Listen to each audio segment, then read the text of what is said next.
대한축구협회가 정몽규 현 회장에 대한 문화체육관광부 문체부의 중징계 요구와 관련해 행정소송을 제기했습니다.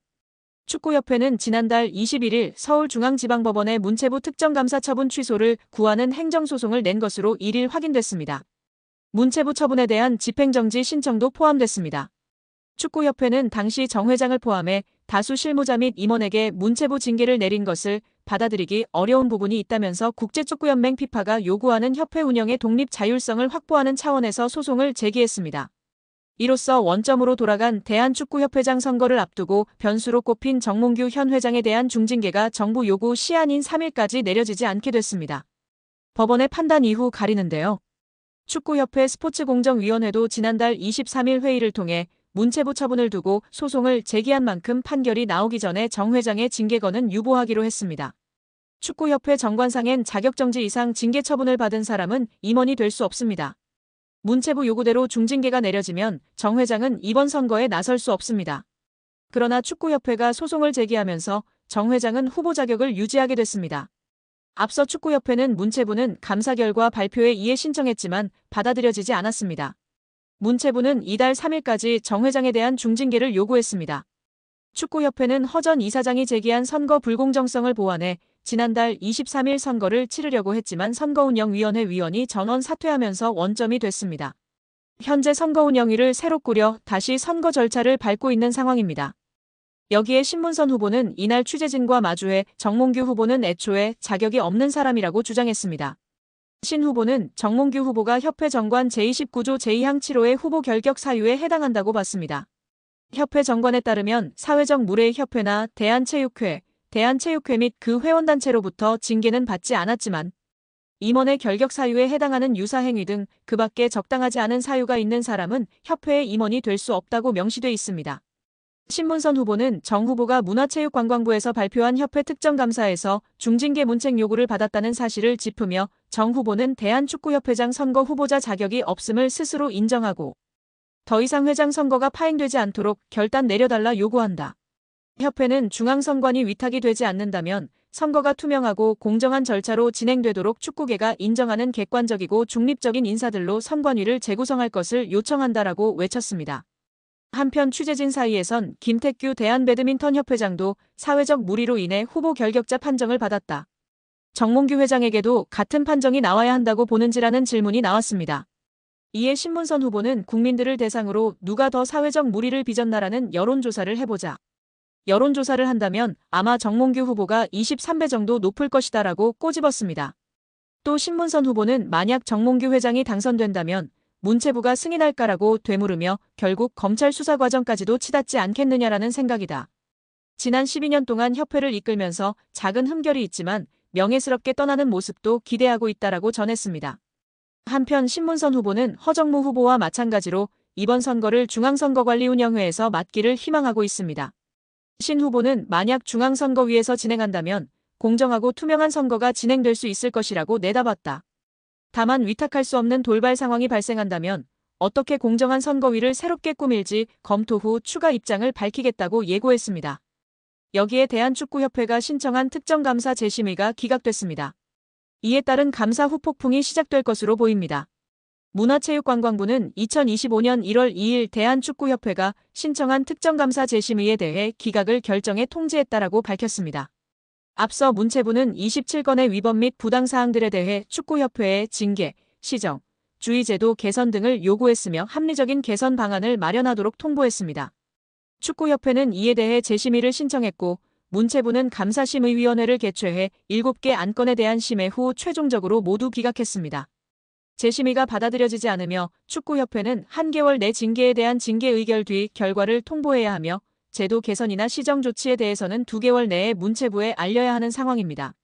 문체부는 최종 감사 결과 발표 당시 감독 선임 과정, 징계 축구인 기습 사면 및 철회, 천안축구종합센터 건립보조금 허위 신청 등에 대한 책임으로 자격정지 이상 중징계를 요구했습니다. 더불어 문체부는 김정배 부회장, 이임생 기술총괄이사 등에게는 홍명보 현 국가대표팀 감독 선임 과정에 책임을 물어 자격정지 이상의 중징계를 요구했습니다.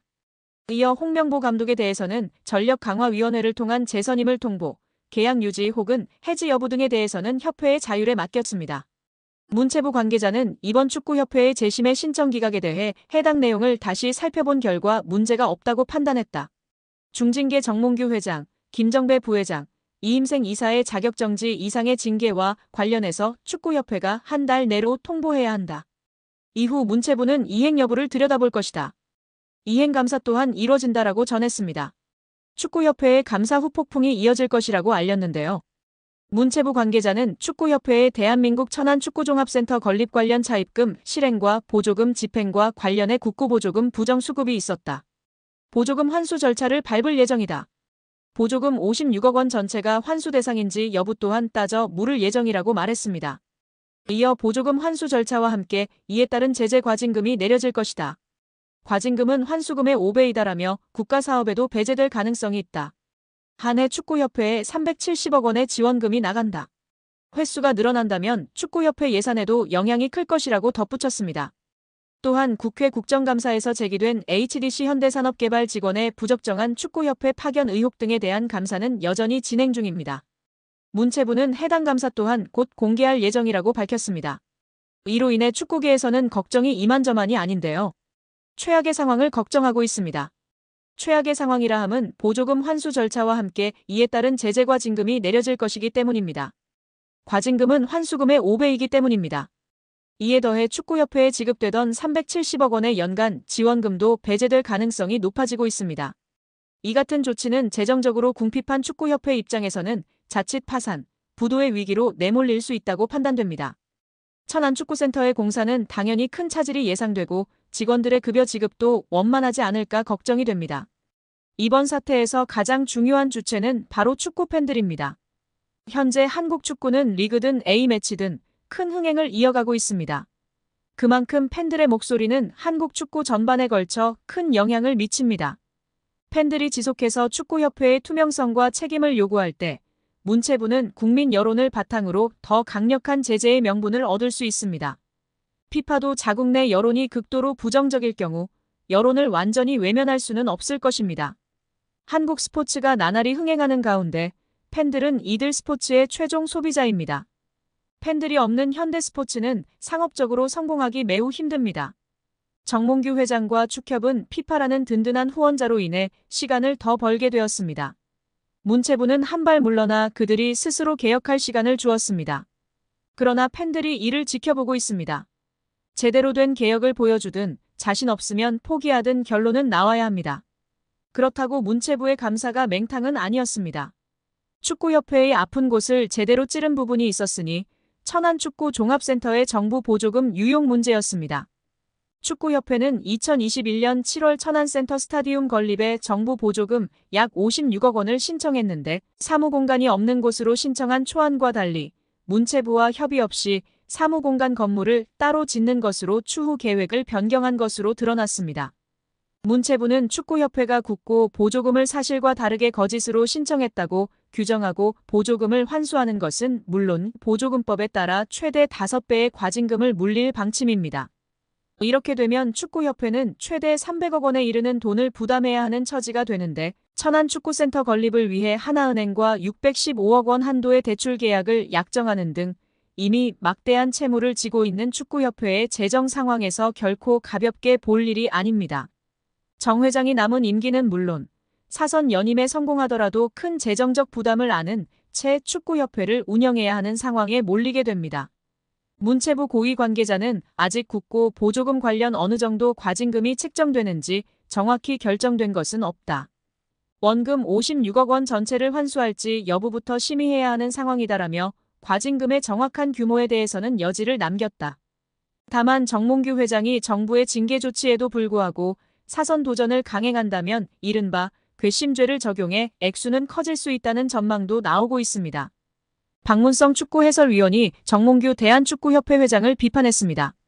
박 해설위원이 27일 MBC 라디오 뉴스 하이킥에 출연해 정 회장에게 직격탄을 날렸는데요.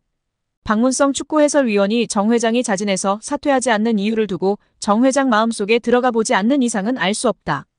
하지만 축구협회 회장 자리는 매력적인 공간이다. 우리는 축구협회장 자리를 한국 축구의 수장 정도만 생각한다. 하지만 국제축구연맹 피파가 진행하는 월드컵을 포함한 모든 국제적인 행사에 축구협회장 자리로 가면 그 의전은 사실상 거의 대통령급에 해당한다고 말했습니다. 이어 유럽에 가면 축구협회 회장 아니면 축구팀의 구단주 이런 명함이 박혀 있으면 활동하거나 비즈니스 하는데 매우 큰 도움이 된다고 밝혔습니다. 그러면서 지금까지 나왔던 많은 문제 이미 드러나 있다. 또 이번 현안 질의를 통해서 사실은 의혹이 해소되기는커녕 더 많이 부풀어졌다. 하나도 해명되지 않았다. 오히려 지금 의혹이 계속 더 추가로 나오고 있다. 특히 홍명보 한국축구대표팀 감독 선임의 절차와 과정에 모든 것들이 다 불공정했다는 이야기들이 이미 다 어느 정도 나왔다. 이제는 지금의 이 체제 그만 끝내는 것이 옳다고 전했습니다. 정몽규 대한축구협회장이 사선 연임을 노리는 것으로 알려진 가운데 자신의 3선 연임을 승인해준 스포츠공정위원장과 접대 골프를 친 의혹이 알려지며 화제입니다. 미래통합당 김승수 위원은 체육단체의 협회장은 3선을 하기 위해서는 스포츠공정위원회의 승인을 얻어야 한다면서 스포츠공정이 승인을 받은 직후 당시 스포츠공정위원장이던 김병철 위원장 등 8명을 정몽규 소유의 원주 오크밸리로 초대해 접대 골프를 했다는 제보가 있다고 밝혔습니다. 정몽규 회장은 언제인지는 모르지만 언제 한번 친 적은 있다고 답했습니다. 김승수 위원은 3선 승인을 받고 불과 몇 달이 채 되지 않은 상태에서 스포츠공정위원장을 불러 골프를 접대한 것이 굉장히 부적절한 일 아니냐고 추궁했습니다. 여기에 정말 미쳐버린 이강인 선수인데요. 파리 생제르맹에서 맹활약 중인 이강인 선수를 객관적으로 평가한 지표가 축구 커뮤니티에서 화제가 되고 있습니다. 파리 생제르맹에서 뛰었던 선수들 중 한 경기에서 키패스 7회 이상 기록한 선수는 총 4명입니다. 모두가 알만한 월클인 선수들밖에 없습니다. 네이마르, 디마리아, 메시, 사라비아 선수인데요. 이 중 네이마르는 3회나 기록할 정도로 파리 생제르맹에서 키패스를 뿌리는 역할을 담당했었습니다. 그리고 이제 이강인 선수가 추가되었습니다. 심지어 이번 시즌만 2번째입니다. 지난 2024년 시즌에서 키패스 7개를 기록했고 올 시즌 생테티엔전에서 키패스 7개를 기록하며 네이마르 선수에 이어 2번째로 많은 한 경기 키패스 7회 기록 선수가 되었습니다.